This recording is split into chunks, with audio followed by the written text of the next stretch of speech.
Friends, यदि आपको भी दांतों की सड़न है मतलब डेंटल कैरीज़ है तो आप प्लीज़ अलर्ट हो जाइए, क्योंकि ये आपकी हार्ट की हेल्थ को भी कॉम्प्रोमाइज़ कर सकता है। जैसे कि इसमें कई रिसर्चेस में ये देखा गया है, जो अमेरिकन हार्ट एसोसिएशन की रिसर्च है, इंडियन इंस्टीट्यूट की रिसर्चेज़ हैं। डिसीज़ है जिस हार्ट की डिसीज़ है जिसे इन्फेक्टिव एंडोकार्डाइटिस कहा जाता है। ये वॉल्व की डिसीज़ है, और इस वॉल्व की डिसीज़ में जो बैक्टीरिया पाया गया है वो वही बैक्टीरिया है जो हमारी दांतों की सड़न में और डेंटल कैरीज़ में पाया गया है।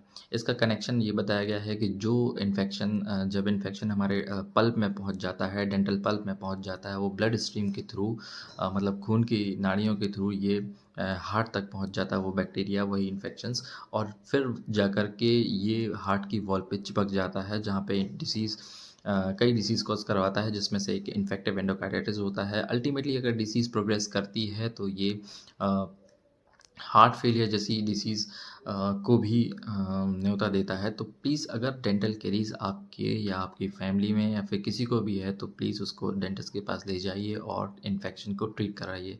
अदरवाइज़ ये लॉन्ग टर्म एक हैवी रिस्क हो सकती है। Thank you. For more such information you can like, share and subscribe.